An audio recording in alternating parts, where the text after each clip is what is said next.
Alright, so I just finished this.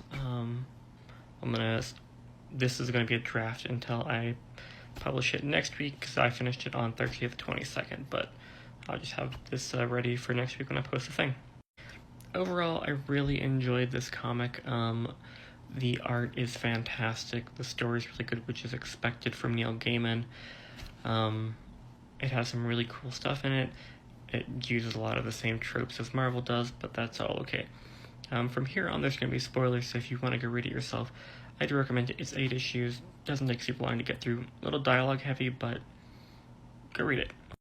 Alright, so I do have one problem with this, and I don't know if it was an editorial mandate, or if it's just the way that Neil Gaiman wanted to take it, or if it's the way the artist wanted to take it, but I've got a problem with this character. This is Steve Rogers. He is displaced in time by the Purple Man from Earth 460, and he's sent back to 616 in the 1590s. Sorry, a little earlier than that, like 1580s. But as you can see, he is presented as a Native American.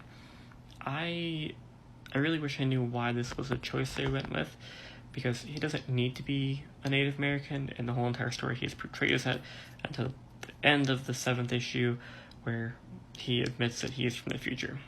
But that's my real only criticism of the whole entire thing.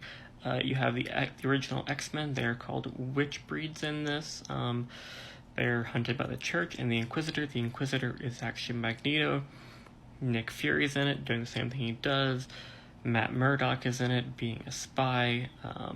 Donald Blake, aka Thor, is in it. So a lot of these core characters are there. Ultimately revolves around there being a rip in time and them trying to figure out what's causing it, because it's going to end the world. The Watcher tells Stephen Strange at the end of comic number 6 exactly what's going on, and they go to resolve the issue. The issue is literally that Steve Rogers got knocked back in time. And so they have to go back to America to resolve this, and there's a bunch of death and bunch of cool stuff. Read it for all the finer details, but that's the general gist of it.